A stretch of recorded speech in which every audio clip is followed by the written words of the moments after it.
From Houdini's telepathy to Marconi's signals. The Paranormal Phenomena of the Haunted Westerfeld House Chapter 1. The allure of Westerfeld. The fog rolled in thick and heavy, obscuring the grandeur of the Westerfeld House. Its towering silhouette loomed ominously against the gray San Francisco sky, casting long, dark shadows that seemed to dance with the mist. The iconic Victorian-style mansion, with its intricate woodwork and ornate details, had stood as a testament to time, bearing witness to countless stories and secrets. Kim stood at the gates, her breath visible in the cold air. She clutched a worn-out brochure that read, "The Mysterious Westerfeld House, San Francisco's Most Haunted." Her heart raced with excitement. This was the moment she had been waiting for. "Come on, Mike. This is it," she exclaimed, her eyes wide with anticipation. Mike, her older brother, looked less than thrilled. He adjusted his glasses and shot a skeptical glance at the imposing structure. "Kim, are you sure about this? It's just an old house."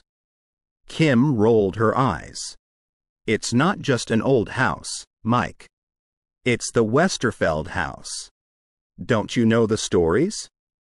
The strange activities, the telepathic experiments, the radio signals? This place is a paranormal goldmine." Mike sighed.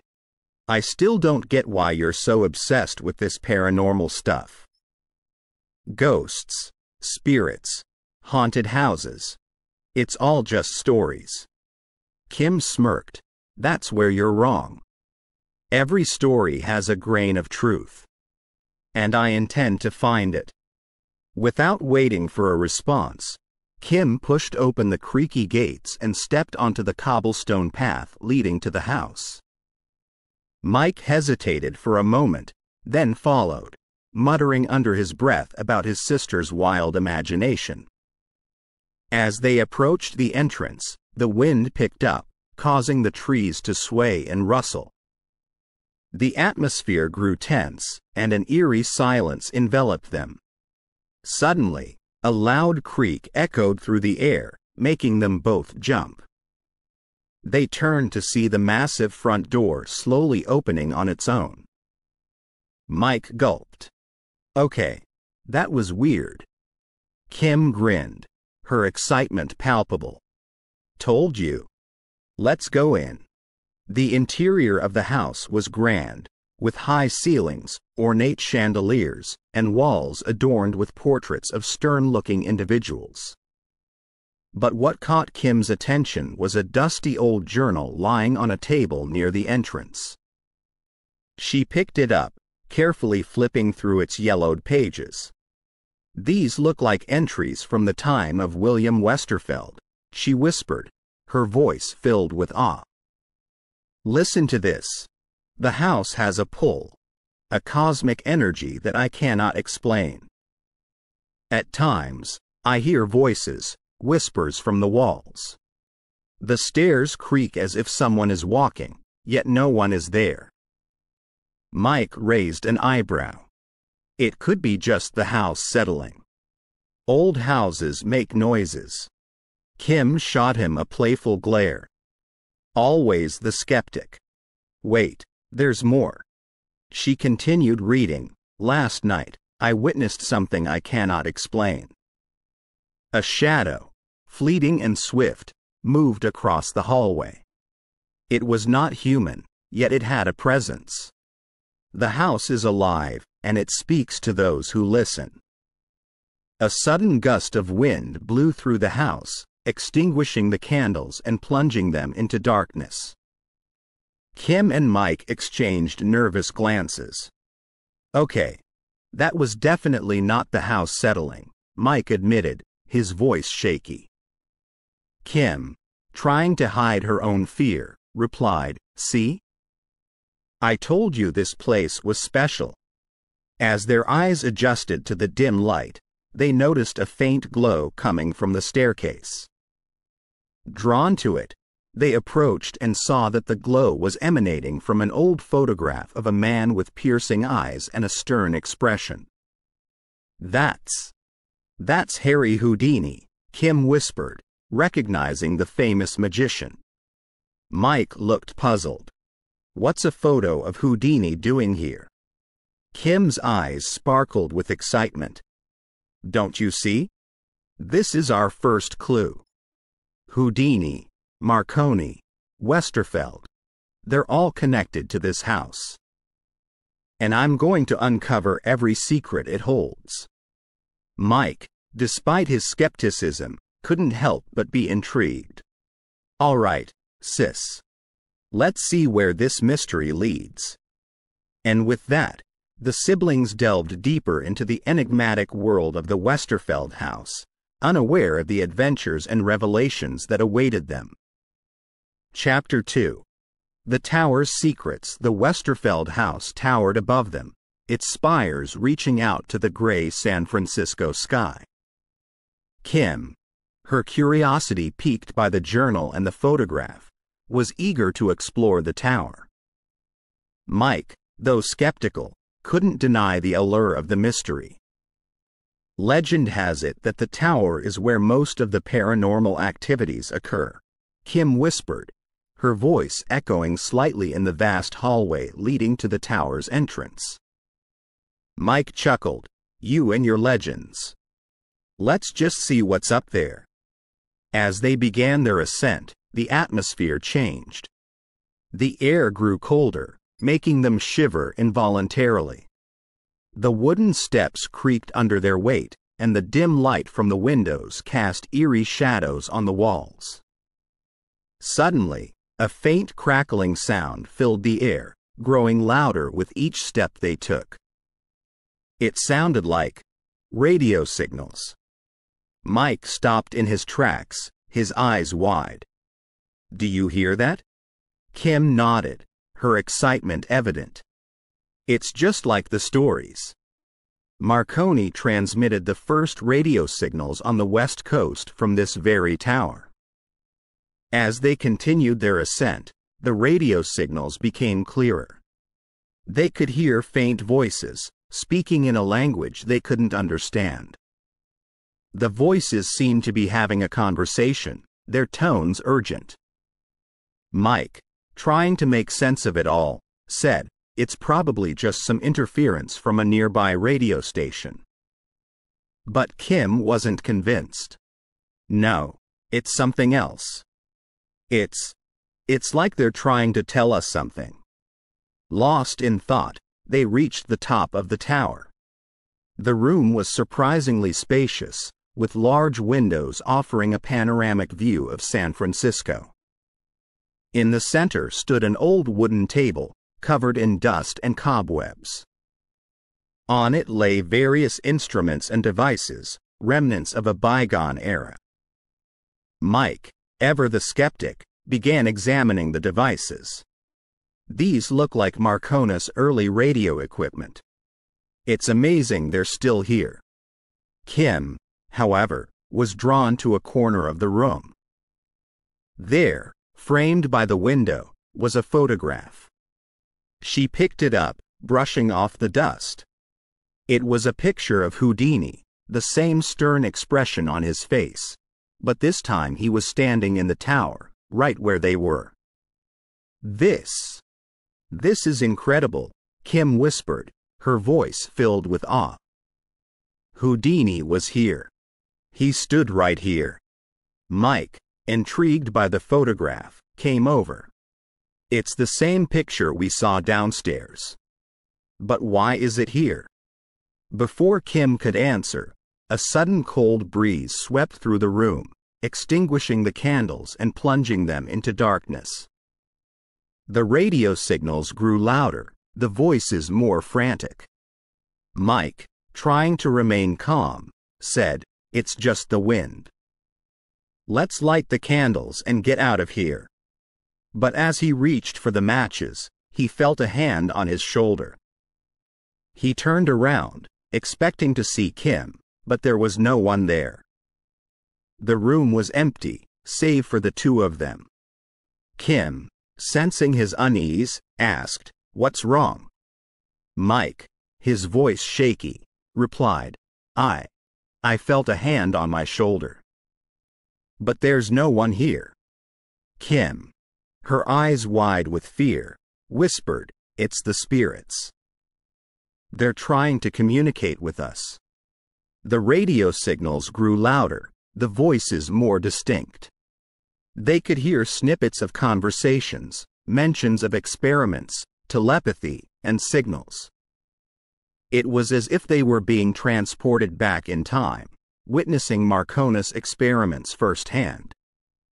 As the voices faded, the room was once again plunged into silence. The candles flickered back to life, casting a soft glow on the room. The photograph of Houdini lay on the table, its eyes seeming to follow them. Mike, trying to make sense of it all, said, "We need to get out of here. This place, it's not right." Kim, her curiosity piqued, replied, "No, we need to stay. We need to uncover the secrets of this house. We're on the brink of a major discovery." Mike, realizing he couldn't convince her otherwise, sighed. "All right, but we need to be careful. This place, it's alive." And with that, the siblings delved deeper into the mysteries of the Westerfeld House, unaware of the dangers that lay ahead. Chapter 3. Samuel's warning. The Westerfeld House, with its towering spires and intricate woodwork, seemed to grow more mysterious with each passing hour. As Kim and Mike descended from the tower, the weight of their recent experiences pressed heavily upon them. The radio signals, the hand on Mike's shoulder, and the haunting photograph of Houdini all pointed to a history far more complex than they had imagined. As they reached the main hall, the grand clock chimed, its sound echoing through the vast corridors. It was then that they noticed him, a tall, elderly man with a silver mane and a beard that reached his chest. He was examining a portrait on the wall, his fingers tracing the ornate frame. "Ah, the Westerfeld family," he murmured, seemingly lost in thought. Kim approached him with curiosity. "Excuse me, sir. Who might you be?" The man turned, his piercing blue eyes studying them intently. "I am Samuel, a historian and a longtime researcher of this house." "And you two are?" "I'm Kim, and this is my brother, Mike," she replied, extending a hand. "We're here to uncover the mysteries of the Westerfeld House." Samuel chuckled, a deep, resonant sound. "Ah, another pair of curious souls drawn to this place. Over the years, many have come, lured by the tales and legends.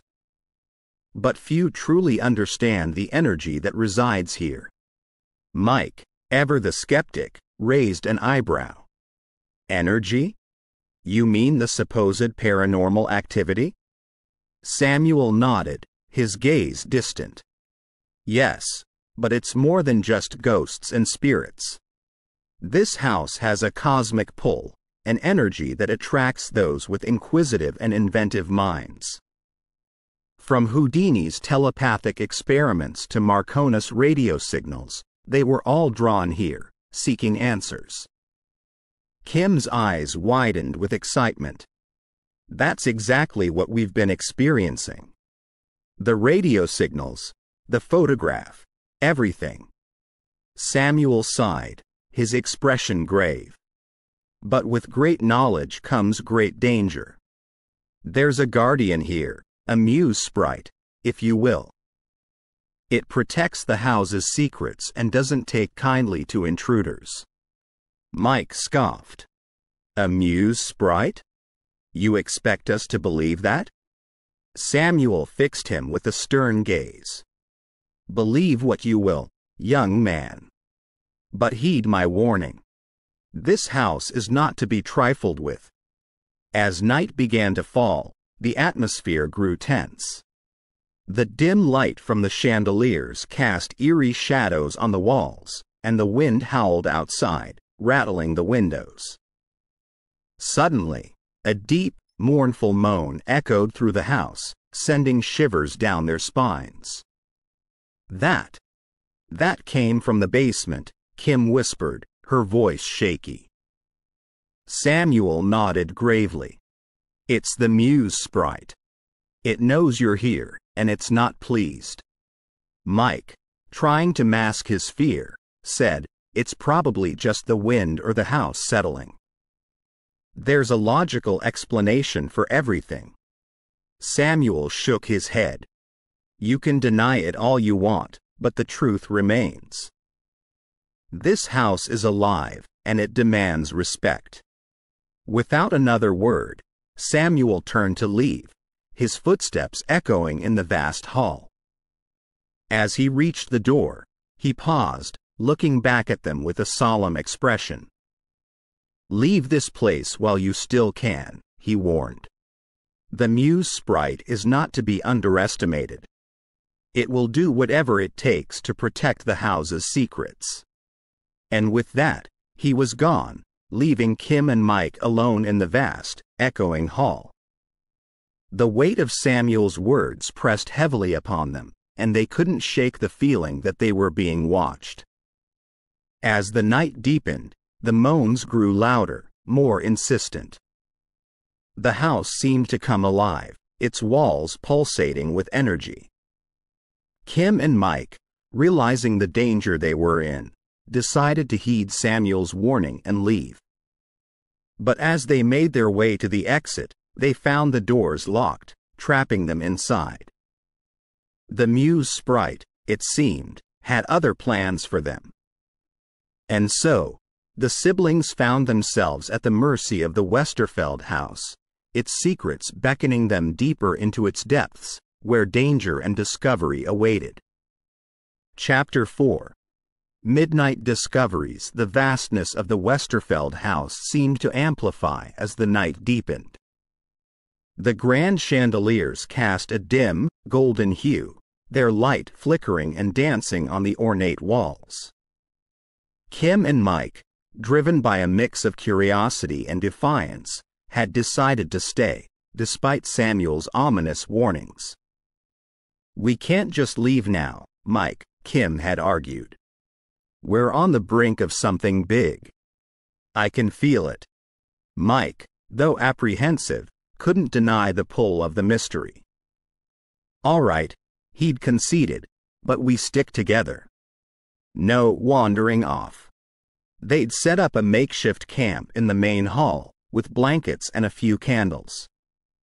The grandfather clock ticked steadily, its chimes marking the passing hours. As midnight approached, an unsettling quiet enveloped the house. Suddenly, at precisely 2 a.m., the silence was shattered by a deep, mournful moan that seemed to emanate from the very bowels of the house. The walls began to sweat, droplets of water trickling down, pooling on the wooden floors. Mike jumped up, his eyes wide with fear. What the hell is that? Kim, trying to remain calm, replied, It's the muse sprite. It's trying to communicate with us. As they listened, the moans grew louder, more insistent. It was as if the house itself was crying out in pain. Driven by a mix of fear and curiosity, they decided to follow the sound, hoping to find its source. Their search led them to a narrow corridor, its walls lined with portraits of stern-looking individuals. At the end of the corridor stood a door, its wood old and weathered. Pushing it open, they were met with a sight that took their breath away. It was a hidden room, untouched by time. Dust-covered shelves lined the walls, filled with books, scrolls, and various artifacts. In the center stood a table, on which lay a collection of items that seemed to be from Houdini's era: handcuffs, chains, and a glass water tank. But what caught Kim's attention was a locket, its silver surface glowing with an ethereal light. Drawn to it, she reached out, her fingers brushing against the cold metal. As she touched it, images flashed before her eyes. Houdini performing his death-defying acts, Marconi transmitting his radio signals, and the muse sprite, its form shifting and changing. Mike, sensing the danger, pulled her back. "Kim! Snap out of it!" Kim, dazed and confused, looked at him, her eyes filled with fear. "Mike. ... I saw it. The muse sprite. It's trapped here, bound to the house." Mike, his skepticism waning, replied, "We need to get out of here. This place, it's not safe." But Kim, her determination renewed, said, "No, we need to free the muse sprite. It's the key to unlocking the house's secrets." Mike, realizing he couldn't convince her otherwise, sighed. "All right, but we need to be careful. We're dealing with forces beyond our understanding." And with that, the siblings delved deeper into the mysteries of the Westerfeld House, their resolve strengthened by their midnight discoveries. Little did they know that their actions would set in motion a series of events that would change their lives forever. Chapter 5. The muse sprite's game. The atmosphere within the Westerfeld house grew palpably tense. The dim light from the candles cast elongated shadows that seemed to dance and sway with a life of their own. The locket, with its ethereal glow, lay on the table, its presence undeniable and overpowering. Kim, her fingers still tingling from her earlier touch, seemed distant, her gaze fixed on the locket. Her once vibrant eyes now held a faraway look, as if she were seeing beyond the confines of the room. "Kim?" Mike called out, his voice laced with concern. "Are you okay?" She turned to him, her expression serene. "I've spoken to him, Mike." "To Troy." Mike's heart raced. "Troy? Who's Troy?" Kim smiled, a hint of sadness in her eyes. "He's the muse sprite Samuel warned us about. He's been trapped here for centuries, bound to the house by the locket." Mike, trying to process the information, replied, "But why? Why is he trapped?" Kim, her voice soft, said, "He was betrayed, Mike. Betrayed by those he trusted. They used the locket to bind him here, to harness his powers for their own gain." Mike, his skepticism returning, said, "This is crazy, Kim. We need to leave, now." But Kim, her resolve unwavering, replied, "We can't. Not until we free Troy. He's challenged us, Mike. Challenged us to uncover the house's deepest secrets." Before Mike could respond, a gust of wind blew through the room, extinguishing the candles. The temperature dropped, and an eerie silence enveloped them. Suddenly, doors slammed shut, their echoes reverberating through the vast corridors. Mike, panic rising, said, "We're trapped. We need to find a way out." But Kim, her demeanor calm, replied, "It's Troy's game, Mike. We need to play by his rules." As they made their way through the house, they could feel Troy's presence, guiding them, challenging them. The walls seemed to come alive, whispering secrets and riddles that only Kim could hear. Suddenly, they were jolted from their thoughts by a loud crash. They turned to see the kitchen in chaos, cupboards flung open, their contents strewn across the floor. Plates, glasses, and utensils lay shattered, their fragments glinting in the dim light. Mike, his fear evident, said, "What the hell is happening?" Kim, her voice steady, replied, "It's Troy. He's testing us, Mike. We need to prove ourselves worthy." Mike, his patience wearing thin, snapped, "Worthy of what?" "This is madness, Kim." But Kim, her determination unwavering, said, "Worthy of the truth, Mike. The truth about the Westerfeld House, about Houdini, Marconi, and the muse sprite. We're on the brink of a major discovery, and we can't back down now." Mike, realizing the gravity of the situation, took a deep breath. "All right, sis. Let's do this. Let's uncover the house's secrets and free Troy." And with that, the siblings delved deeper into the mysteries of the Westerfeld House, their resolve strengthened by their determination to uncover the truth. Little did they know that their actions would set in motion a series of events that would change their lives forever. Chapter 6. Houdini's Message. The Westerfeld House, with its rich history and myriad mysteries, seemed to pulse with an energy that was both inviting and foreboding. The grand chandeliers, now dimmed, cast a soft, eerie glow, illuminating the intricate woodwork and ornate furnishings. The silence was palpable, broken only by the soft, rhythmic breathing of Kim, who sat cross-legged in the center of the main hall, her eyes closed, her expression serene. Mike watched her, concern etched on his face. Ever since she'd touched the locket, she'd been different, distant, almost ethereal. And now, as she sat in what seemed like a trance, he felt a growing sense of unease. Suddenly, Kim's body stiffened, her back arching slightly. A soft, melodic voice, unlike her own, emanated from her lips.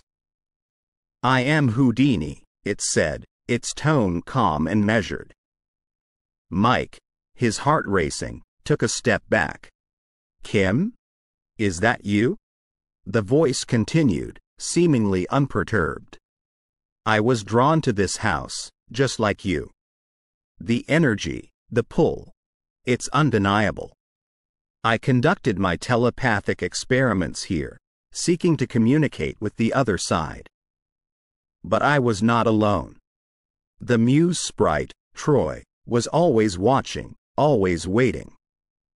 Mike, trying to make sense of it all, replied, "What do you want?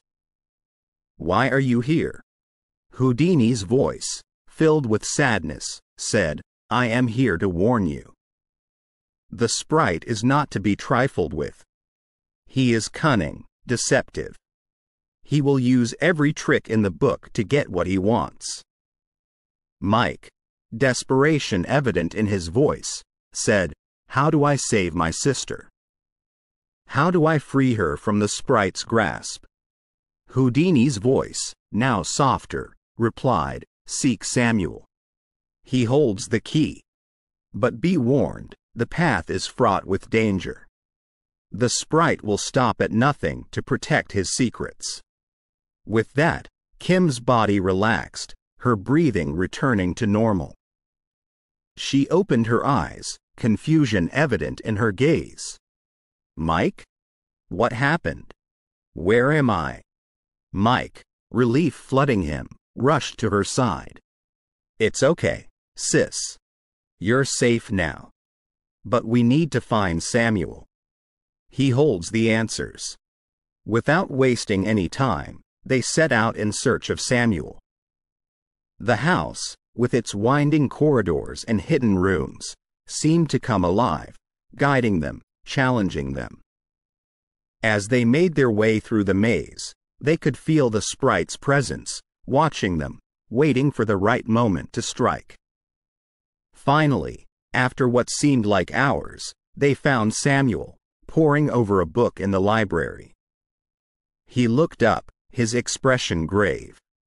"I've been expecting you," he said, his voice filled with urgency. Mike, his patience wearing thin, said, "We need your help." Kim's been possessed by the sprite. We need to free her.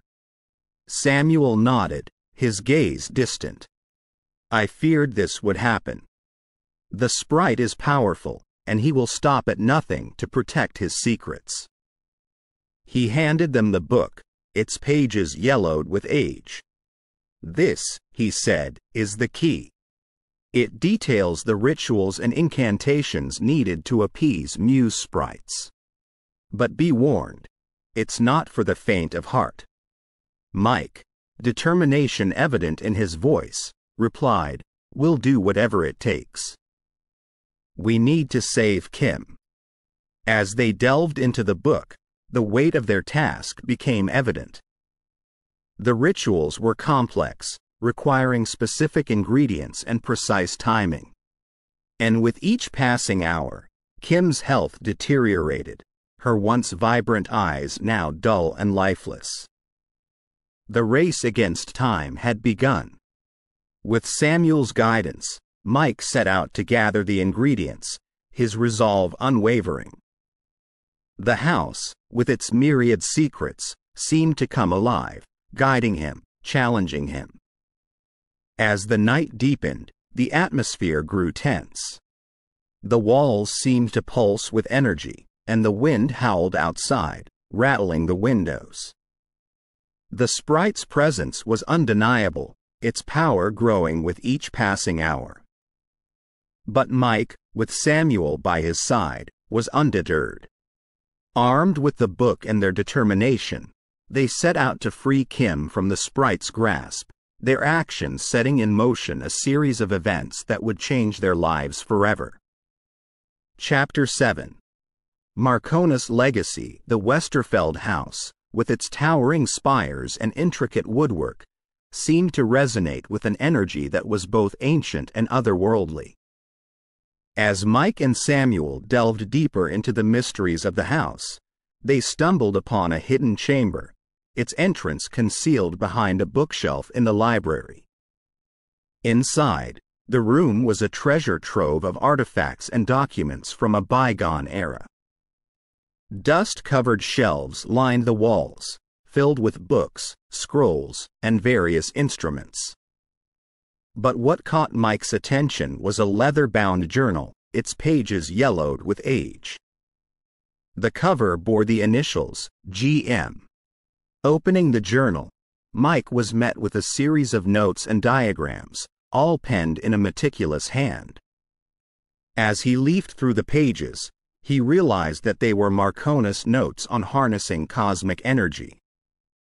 "Samuel," he called out, excitement evident in his voice. "Look at this. It's Marconi's research on the house's energy." Samuel, his interest piqued, joined him. "This," he said, his voice filled with awe, "is a game-changer. With this knowledge, we might be able to counteract the sprite's influence." As they delved deeper into the notes, they learned of a ritual that Marconi had developed to channel the house's energy. It required specific ingredients, precise timing, and a deep understanding of the cosmic forces at play. With renewed hope, Mike and Samuel set out to gather the necessary items. The house, sensing their intentions, seemed to come alive, its walls pulsating with energy. Doors slammed shut, lights flickered, and an eerie silence enveloped them. As they made their way through the corridors, they were met with intensified paranormal activity. Shadows darted across the walls, whispers echoed through the halls, and the temperature dropped, sending shivers down their spines. But Mike and Samuel, their resolve unwavering, pressed on.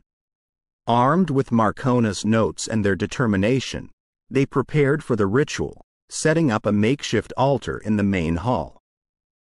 As they chanted the incantations, the atmosphere grew tense.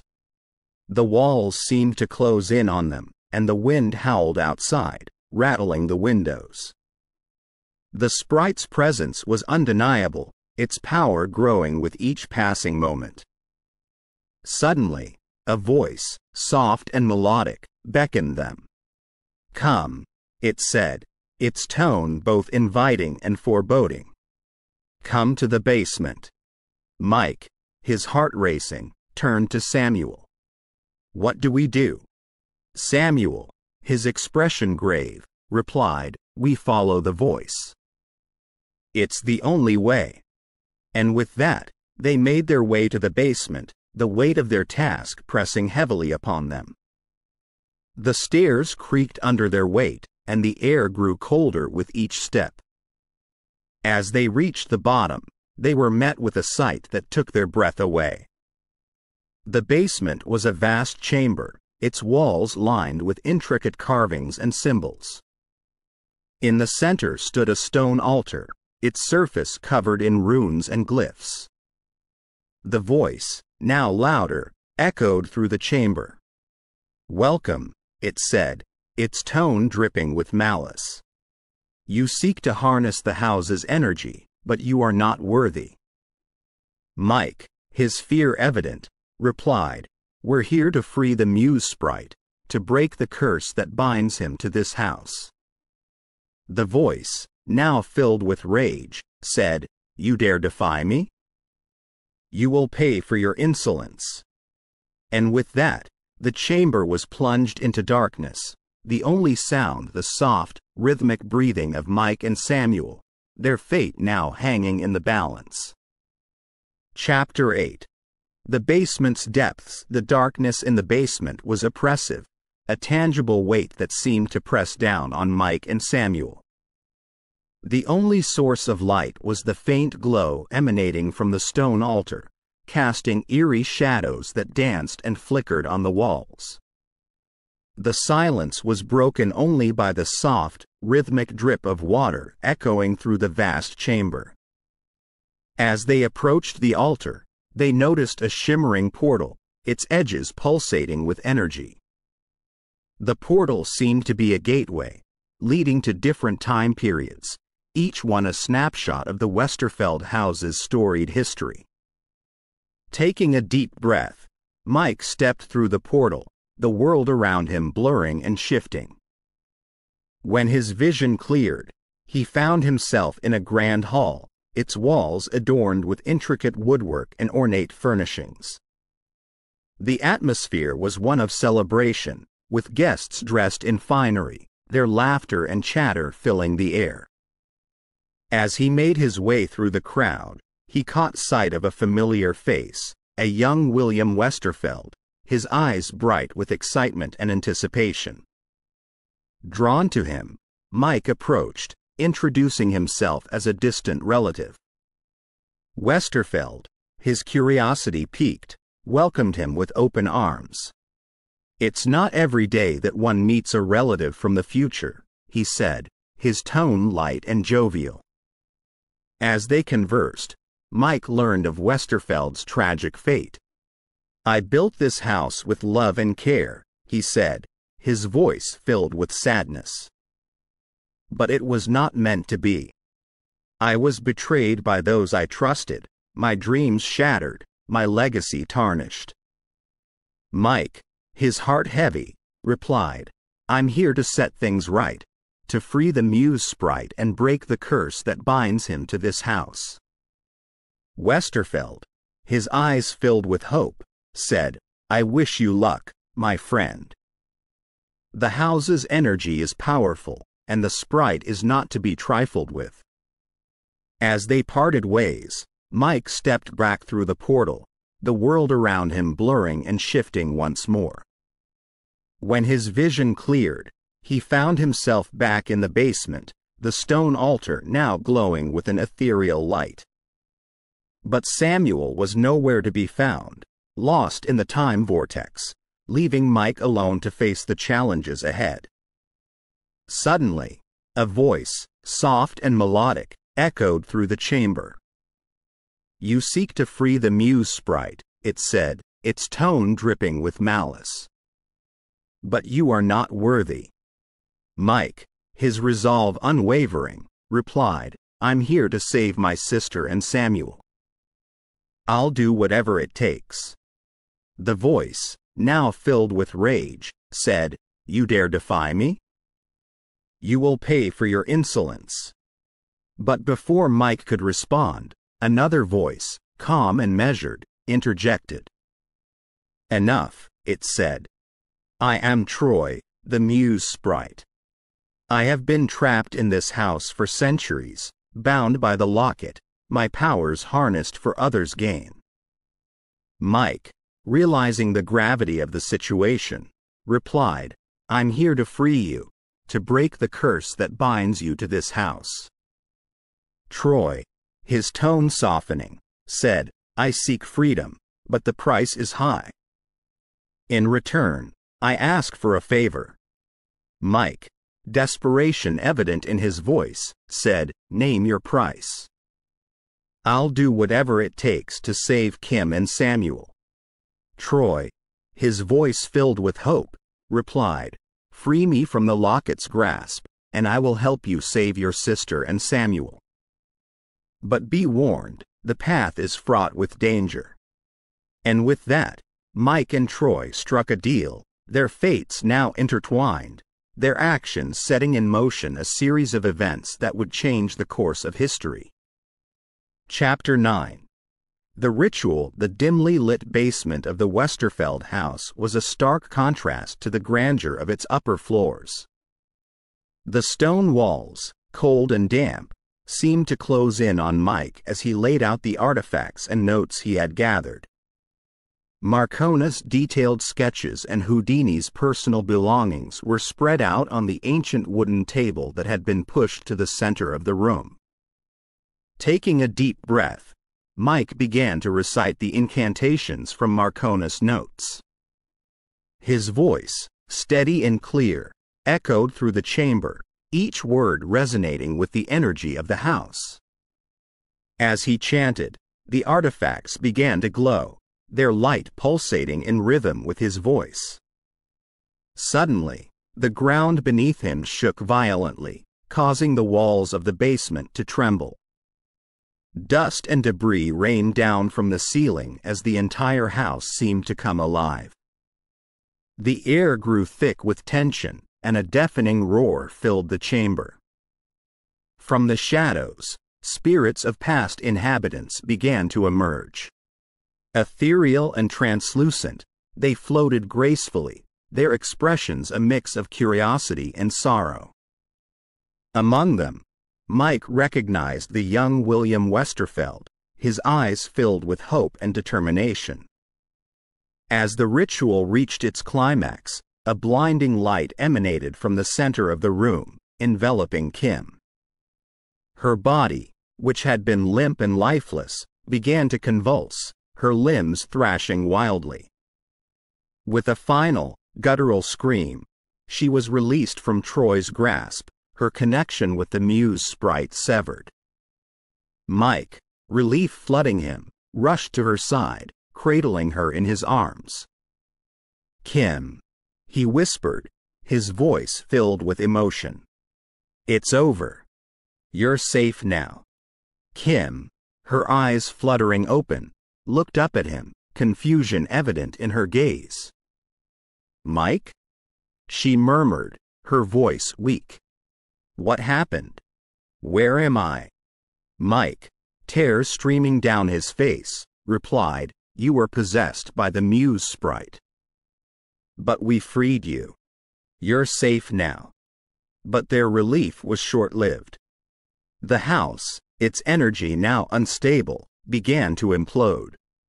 The walls cracked and crumbled, and the ceiling threatened to collapse. The very foundation of the Westerfeld house was being torn apart. Realizing the gravity of the situation, Mike and Kim, with the help of the spirits, made their way to the exit. The spirits, their ethereal forms glowing with an otherworldly light, guided them through the maze of corridors and rooms, their presence a beacon of hope in the darkness. As they reached the front door, the entire house shook with one final, violent tremor. With a deafening roar, the Westerfeld house collapsed in on itself, leaving nothing but rubble and dust in its wake. Mike and Kim, their clothes tattered and covered in dust, stood in shock, the weight of their ordeal pressing heavily upon them. But they were alive, and they had each other. And as they walked away from the ruins of the Westerfeld House, the spirits of its past inhabitants watched over them, their presence a testament to the house's storied history and the legacy of those who had called it home. Chapter 10. Farewell to Westerfeld. The first rays of dawn painted the sky in hues of pink and gold, casting a soft glow over the Westerfeld House. The once imposing structure, with its towering spires and intricate woodwork, now stood silent and subdued, its energy neutralized by the events of the previous night. The air was thick with anticipation, as if the house itself was holding its breath, waiting for what was to come. As Mike and Kim stood outside, taking in the sight, a familiar figure emerged from the shadows. Samuel, his clothes tattered and his face etched with exhaustion, approached them, his expression one of relief and gratitude. "Samuel!" Mike exclaimed, rushing to his side. "You're alive. We thought we'd lost you in the time vortex." Samuel, a smile tugging at the corners of his lips, replied, "I'm alive and well, thanks to you." The vortex was a wild ride, filled with twists and turns. I met some of the house's past inhabitants, learned of their stories, their hopes, and their dreams. It was an experience I'll never forget. Kim, her eyes filled with tears, hugged Samuel tightly. "We're just glad you're back," she whispered, her voice filled with emotion. As they conversed, they realized that their experiences, though different, were interconnected, each one a piece of the puzzle that was the Westerfeld House. And with that realization came a sense of responsibility, a duty to document their adventures and share them with the world. Over the next few weeks, they worked tirelessly, poring over Marconi's notes, Houdini's artifacts, and Samuel's tales from the time vortex. They interviewed the spirits of the house's past inhabitants, learning of their stories and their connection to the Westerfeld House. And with each passing day, the pieces of the puzzle began to fall into place. As word of their discoveries spread, the Westerfeld House became a protected historical site, drawing visitors from all over the world. People flocked to see the house, to experience its energy, and to learn of its storied history. Mike, Kim, and Samuel, their bond stronger than ever, became the house's caretakers, ensuring that its legacy was preserved for generations to come. They held tours, gave lectures, and shared their experiences, their stories becoming a testament to the house's eternal allure. And as the years passed, the Westerfeld House, with its rich history and myriad mysteries, continued to draw people in, its energy pulsating with life. Families came and went, each one leaving their mark, adding to the tapestry that was the Westerfeld House. The story ends with a young family, their eyes filled with wonder and excitement, moving into the house. As they unpacked their belongings and settled in, they could feel the energy of the house, its walls pulsating with life. And as they looked out of the window, taking in the view of the city, they knew that they were home. And so, the Westerfeld House, with its towering spires and intricate woodwork, continued to stand tall, its legacy preserved for generations to come. Its energy, though neutralized, was still very much alive, its allure eternal, drawing people in, time and time again. If you have enjoyed our paranormal scary story about the activities within Washington Hall at SNHU, please visit us at Paranormal Untold Stories. Come to listen to more of our scary stories collection. Paranormal. Untold Stories encourages you to contact us if you have your own untold story that you would like our professionals team to put online as a scary story. Thank you. Please follow our YouTube channel, Paranormal, Untold Stories, and encourage others to do the same. Paranormal, Untold Stories.